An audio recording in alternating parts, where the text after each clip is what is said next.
अमर mobile में एक photo देख रहा था। उसके आंखों में आंसू थे। वो अपनी गर्लफ्रेंड पूजा की फोटो देख रहा था। पूजा से वह 3 साल पहले मिला था। पिछले साल उसकी कोरोना से मौत हो गई थी। अमर उस लड़की से बहुत प्यार करता था।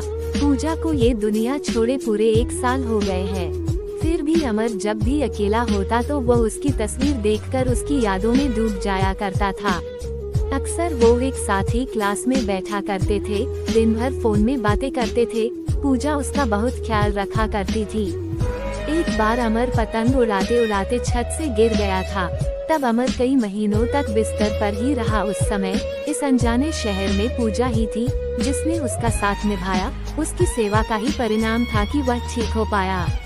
पर जब पिछले साल पूजा को कोरोना हुआ तो अमर उसके पास नहीं था। वह पूजा से किसी बात पर नाराज हो गया था और नौकरी की तलाश में मुंबई से दूर कन्याकुमारी चला गया था, अपने मौसा के यहाँ।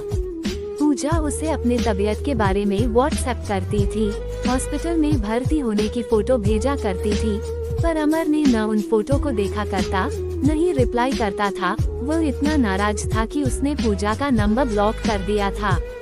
उसने फेसबुक में पूजा को ब्लॉक कर दिया था। लेकिन एक दिन उसने पूजा की दोस्त रिया का फेसबुक देखा। उसमें पूजा के अंतिम संस्कार की फोटो डाली थी। 2 बहनें और जादुई बूढ़ी औरत। ये देख अमर के पैरों से जमीन खिसक गई। उसने पूजा को फोन लगाया पर किसी ने नहीं उठाया। फिर उसने पूजा की फ्रेंड को लगाया और पूजा के बारे में पूछा। वहाँ से जवाब आया कि अब वो नहीं रही। अमर का फोन उसके हाथों से गिर गया।